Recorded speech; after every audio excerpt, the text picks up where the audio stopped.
প্ৰিয় শ্ৰোতা, আজিৰ দৃষ্টি আৰু লক্ষ্য অনুষ্ঠানটি ছাত্ৰ ছাত্ৰীসকলৰ বাবে সজাই আনিছোঁ কেৰিয়াৰ গঠনৰ ক্ষেত্ৰত ছফ্ট স্কিলৰ প্ৰয়োজনীয়তাৰ লগত সংগতি ৰাখি সজোৱা কথিকাতিৰ পঞ্চমটি খণ্ড। আৰু এই কথিকাতি আগবঢ়াইছে ডিব্ৰুগড় বিশ্ববিদ্যালয়ত শেহতীয়াকৈ আৰম্ভ হোৱা ছফ্ট স্কিল ডেভেলপমেণ্ট চেলৰ সমন্বয়ক তথা শিক্ষক হেমচন্দ্ৰ দত্তই। তেখেত লেখক, অনুবাদক আৰু সাহিত্য সমালোচক হিচাপেও সুপৰিচিত। তেন্তে প্ৰিয় শ্ৰোতা, আহক আৰু পলম নকৰি আজিৰ অনুষ্ঠানৰ মাজলৈ যাওঁ। প্ৰিয় ছাত্ৰ ছাত্ৰীসকল, তোমালোকৰ মাজলৈ আকৌ আহিছোঁ। আজি মোৰ আলোচনাৰ বিষয় হৈছে গ্ৰেটিটিউড। অসমীয়াত ক'লে মই ক'ব লাগিব কৃতজ্ঞতা। কৃতজ্ঞতা এই শব্দটো শুনাৰ লগে লগে অতি স্বাভাৱিকভাৱেই তোমালোকৰ মনলৈ হয়তো এটা প্ৰশ্ন আহিছে যে কৃতজ্ঞতা কেনেকৈ ছফ্ট স্কিল হ'বলৈ পালে। কৃতজ্ঞতাৰ মাজত এনে কি কথা সোমাই আছে যাৰ কাৰণে নেকি আমি কৃতজ্ঞতাক ছফ্ট স্কিলৰ এক ইউনিট বা অধ্যায় হিচাপে বিবেচনা কৰিবলৈ বাধ্য হৈছোঁ। আমি সকলোৱে ঘৰ বনাওঁ। ঘৰ নিৰ্মাণ কৰিবলৈ যাওঁতে আমি সদায় ঘৰৰ যিটো ভেটি বা আন্তঃগাঁথনি সেইটোৰ ওপৰত গুৰুত্ব দিওঁ। আমাৰ বিশ্বাস, আমাৰ ধাৰণা আৰু এটা সত্য কথাও যে ঘৰৰ ভেটিটো মজবুত হ'লে, আন্তঃগাঁথনিটো মজবুত হ'লে ঘৰটো শক্তিশালী হয়, ঘৰটোৰ স্থায়িত্ব বাঢ়ে। ক্ষমা, প্ৰেম আৰু কৃতজ্ঞতাৰ সমবায়ত আচলতে ছফ্ট স্কিলৰ ভেটিটো নিৰ্মাণ হয়। মই পুনৰ কৈছোঁ, ক্ষমা, প্ৰেম আৰু কৃতজ্ঞতাৰ সমবায়ত ছফ্ট স্কিলৰ ভেটিটো নিৰ্মাণ হয়। মই বহু বছৰ ধৰি ছফ্ট স্কিল শিকাই আহিছোঁ। ছফ্ট স্কিলৰ এজন শিক্ষক হিচাপে মই অন্তৰৰ পৰা অনুভৱ কৰোঁ যে ক্ষমা, প্ৰেম আৰু কৃতজ্ঞতাৰ বোল নথকা, মানে ক্ষমা, প্ৰেম আৰু কৃতজ্ঞতাৰ ধাৰণা নথকা ছফ্ট স্কিলৰ যি শিক্ষা, সেই শিক্ষা অৰ্থহীন। তাৰমানে ক্ষমা, প্ৰেম আৰু কৃতজ্ঞতাৰ ধাৰণা আমাক লাগিবই। ক্ষমা, প্ৰেম আৰু কৃতজ্ঞতাৰ অনুশীলন আমি কৰিব পাৰিবই লাগিব। ক্ষমা, প্ৰেম আৰু কৃতজ্ঞতাৰ যি অৱদান বা উপস্থিতি, সেই উপস্থিতিবিহীন ছফ্ট স্কিলৰ এক পাঠ্যক্ৰমে আমাক যান্ত্ৰিক মানুহে কৰি তোলাৰ পূৰ্ণ সম্ভাৱনা থাকে। এই কৃতজ্ঞতানো কি, এই সম্পৰ্কে মই ক'বলৈ চেষ্টা কৰিছোঁ। আৰু তোমালোকে যদি মোক অনুমতি দিয়া, মই মোৰ নিজৰ পৰাই কথাখিনি মই আৰম্ভ কৰিব খুজিছোঁ। এই যে জ্ঞানমালিনীৰ ষ্টুডিঅ'ত মই মানুহটো বহি আছোঁ, এই মানুহটো মানে মোৰ নামটো হৈছে হেমচন্দ্ৰ দত্ত। এই হেমচন্দ্ৰ দত্ত নামৰ মানুহটো যে মই জ্ঞানমালিনীৰ ষ্টুডিঅ'ত এতিয়া বহি আছোঁ, এই মানুহটো মানে ধৰা মই এতিয়ালৈকে যিমানখিনি কাম কৰিছোঁ, ধৰা মই ইংৰাজী বিষয়ত MA, মই সাহিত্য চৰ্চাও কৰোঁ, লিখা মেলা কৰোঁ, অনুবাদৰ কাম কৰোঁ, সাহিত্য সমালোচনাও মই কৰোঁ, মই স্পকেন ইংলিছ শিকাওঁ, মেডিটেশ্যনো শিকাওঁ। এই যে মই কামবোৰ কৰি আছোঁ, কিবা কিবি যে কামবোৰ মই কৰি আছোঁ, এইবিলাক বাৰু মই মোৰ নিজৰ বলতে কৰিছোঁনে? এই কামখিনি কৰাৰ ক্ষেত্ৰত মোক জানো সমাজে সহায় কৰা নাই? মোক বহুত মানুহে সহায় কৰিছে। মই প্ৰথম সহায়টো পাইছোঁ মোৰ ঘৰখনৰ পৰা, মোৰ পৰিয়ালৰ পৰা। তাৰপিছত মই সহায় পাইছোঁ মোৰ গাঁওখনৰ পৰা। তাৰপিছত মই সহায় পাইছোঁ মোৰ শিক্ষকসকলৰ পৰা।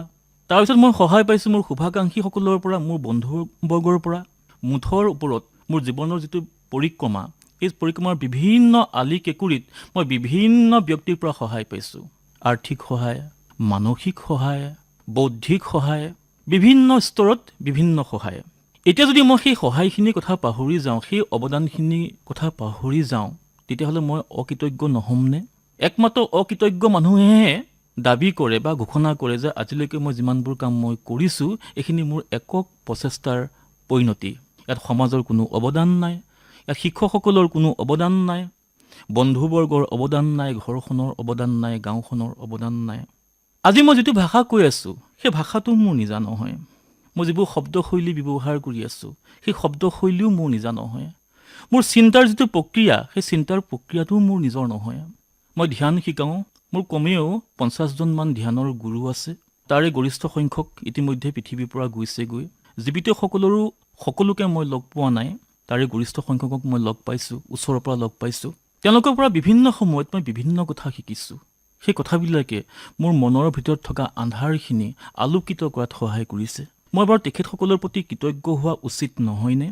ফ্লিপকাৰ্ট, এমেজন আৰু ইনফিবিমৰ দৰে ডেলিভাৰী ছিষ্টেমবোৰ নথকাহেঁতেন বহু বিশিষ্ট লেখকৰ কিতাপ মই পঢ়িবলৈ নাপালোহেঁতেন।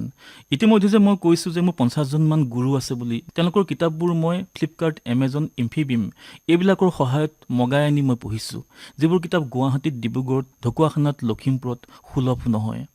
এতিয়া বাৰু মই ফ্লিপকাৰ্ট, এমেজন আৰু ইনফিবিমৰ প্ৰতিও কৃতজ্ঞ হোৱা উচিত নহয়নে? আমি যদি প্ৰত্যেকেই এনেকৈ নিজৰ জীৱনটোক বিশ্লেষণ কৰোঁ, এৰি অহা জীৱনটোক আমি পুনৰ চাবলৈ চেষ্টা কৰোঁ, তেতিয়া আমি দেখিম যে জীৱনৰ বিভিন্ন সময়ত, বিভিন্ন বয়সত, বিভিন্ন আলিকেকুৰিত অসংখ্য মানুহে আমাক বিভিন্ন ধৰণেৰে সহায় কৰিছে, যাৰ পৰিণতিত আজি আপুনি আপোনাৰ স্থিতিত আছে, তুমি তোমাৰ স্থিতিত আছা, আৰু মই জ্ঞানমালিনীৰ ষ্টুডিঅ'ত এই মুহূৰ্তত বহি আছোঁ।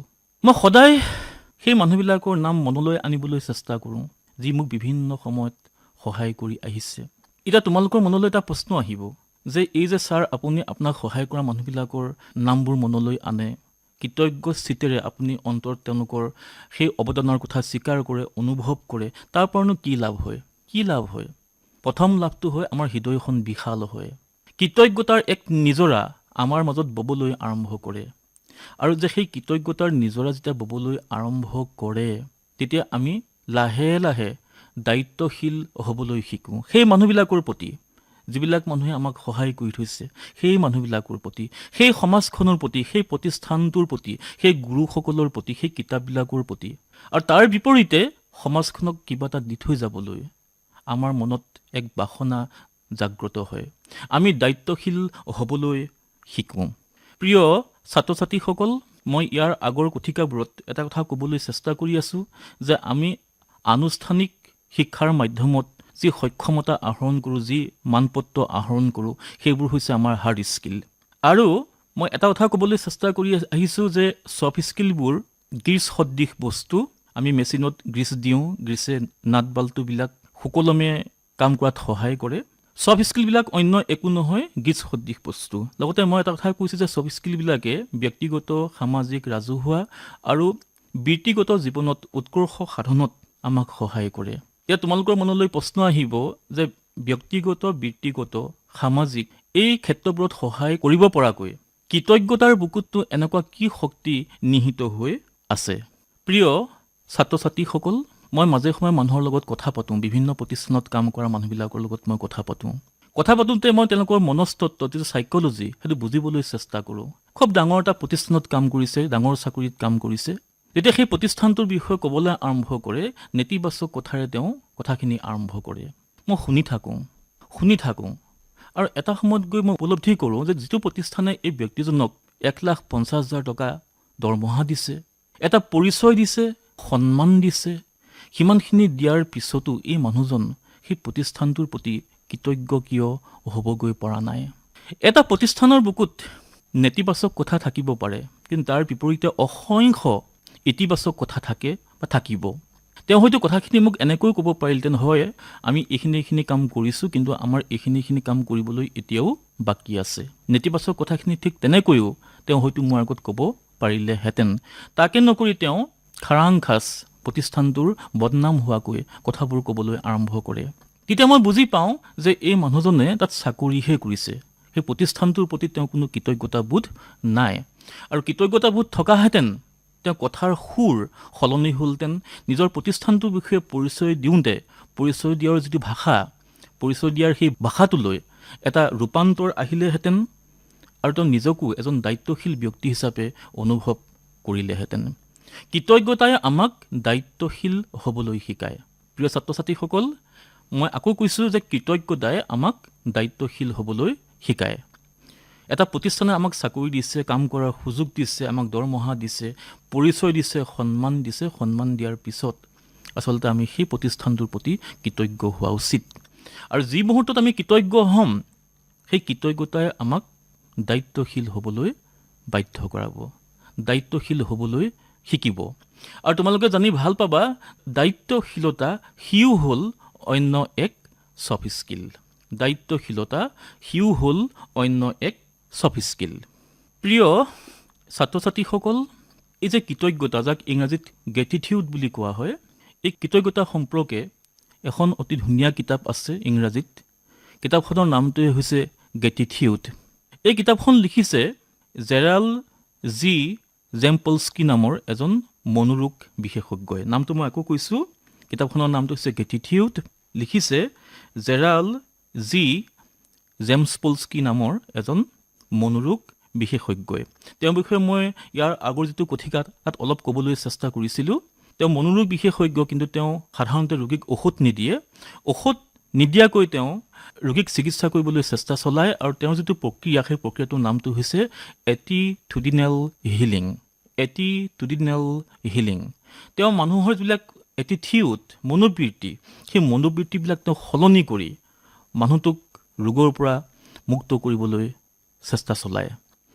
তোমালোকে মোক প্ৰশ্ন কৰিবা যে কৃতজ্ঞতাৰ যিটো ধাৰণা, কৃতজ্ঞতাৰ যিটো অনুশীলন, সেই অনুশীলনটো কৰাৰ লগে লগেনো আমাৰ কি লাভ হয়? আমাৰ শৰীৰত তাৰ কি প্ৰভাৱ পৰে? আমাৰ মনতনো কি প্ৰভাৱ পৰে? ইয়াৰ আগৰ কথিকাত মই চাইক'ছ'মেটিক ডিজিজ বা মনোশাৰীৰিক ব্যাধিৰ কথা কৈছিলোঁ। মই মনোশাৰীৰিক সম্পৰ্ক, চাইক'ছ'মেটিক ৰিলেশ্যনশ্বিপৰ কথাও মই কৈছিলোঁ। মই কৈছিলোঁ যে শৰীৰ আৰু মন অভিন্ন। যেতিয়া আমি মনত পজিটিভ কথা, ভাল কথা আমি চিন্তা কৰি থাকিম, তাৰ প্ৰভাৱ আমাৰ শৰীৰত পৰিব, শৰীৰটো ভাল হ'বলৈ আৰম্ভ কৰিব। আমি যেতিয়া কৃতজ্ঞতাৰ বন্যাত আমি নামি পৰিম, যেতিয়া আমি মনৰ ভিতৰত জীৱনৰ বিভিন্ন আলিকুকুৰিত লগ পাই অহা মানুহবিলাক, যিবিলাকে আমাক বিভিন্ন ধৰণে সহায় কৰিছে, সেইসকলৰ প্ৰতি কৃতজ্ঞতা জ্ঞাপন কৰিম। তাৰ মানে হৈছে এক পজিটিভ ভাইব্ৰেশ্যন, এক পজিটিভ স্পন্দন, এক পজিটিভ শক্তিৰ, ধনাত্মক শক্তিৰ স্ৰোত, গতি আমাৰ মাজত ববলৈ আৰম্ভ কৰিব, আৰু ই আমাৰ শৰীৰ আৰু মনক দুয়োকে, উভয়কে শক্তিশালী কৰিব। এই অৰ্থতে গ্ৰেটিটিউড বা কৃতজ্ঞতাক মনোশাৰীৰিক ব্যাধিৰ প্ৰসংগত এক ঔষধ হিচাপে বিবেচনা কৰা হয়। প্ৰিয় ছাত্ৰ ছাত্ৰীসকল, তোমালোকেনো কৃতজ্ঞতা কেনেকৈ অনুশীলন কৰিবা? এই কথাবোৰ প্ৰায়োগিক। একো কৰিব নালাগে। এখন কাগজ লোৱা হাতত, এটা কলম লোৱা, আৰু নীৰৱে মনলৈ সেই ব্যক্তিসকলৰ নামবোৰ আনা, যি তোমাক বিভিন্ন সময়ত বিভিন্ন ধৰণেৰে সহায় কৰিছে। প্ৰথমতে হয়তো তোমাৰ মনে সেই কামটো কৰিবলৈ তোমাক অনুমতি নিদিব, কাৰণ বাই নেচাৰ আমি অহংকাৰী মানুহ। অহংকাৰে আমাক ভেটা দি ধৰিব। নহয়, ছাৰে কৈছে যদিও আচলতে মই যে সেই MA ফাৰ্ষ্ট ক্লাছ ফাৰ্ষ্ট পাইছোঁ, এইটো আচলতে মোৰ একক প্ৰচেষ্টাৰ পৰিণতি। হয়, ছাৰসকলে পঢ়াইছে, কিন্তু মই যদি ভালকৈ নপঢ়িলোহেঁতেন মইতো ফাৰ্ষ্ট ক্লাছ কেতিয়াও নাপাওঁ।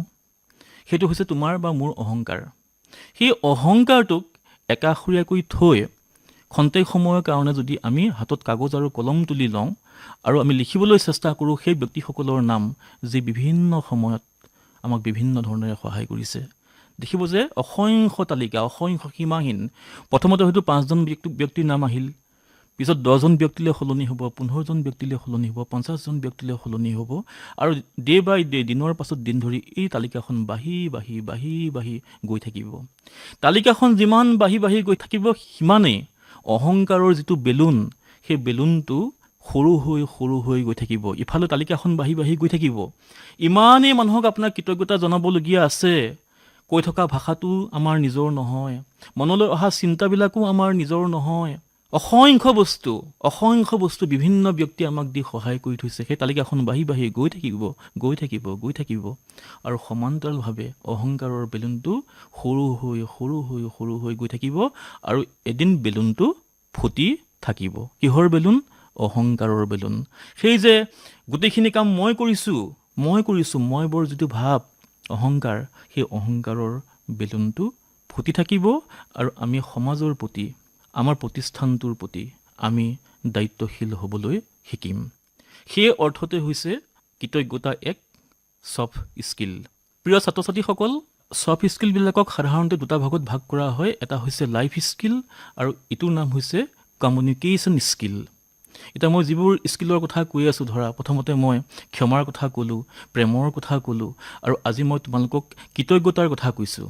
এইবোৰ হৈছে লাইফ স্কিল। পিছলৈ কমিউনিকেশ্যন স্কিল আহিব, spoken English, spoken Assamese, written English, written Assamese, এইবিলাক হৈছে কমিউনিকেশ্যন স্কিল। মই এটাৰ পিছত এটাকৈ এই কথাবোৰ ক'বলৈ চেষ্টা কৰিম। তোমালোকে মোৰ অনুষ্ঠান শুনি যাবা। তোমালোকৰ যদি কিবা প্ৰশ্ন থাকে, ৰেডিঅ' জ্ঞান মানিলিলৈ এই প্ৰশ্নবোৰ তোমালোকে লিখি পঠিয়াব পাৰিবা। মই সেইবিলাক প্ৰশ্নৰ উত্তৰ দিবলৈ চেষ্টা কৰিম। তোমালোকৰ ভাল হওক। মই আজিলৈ ইমানতে সামৰিছোঁ। ধন্যবাদ।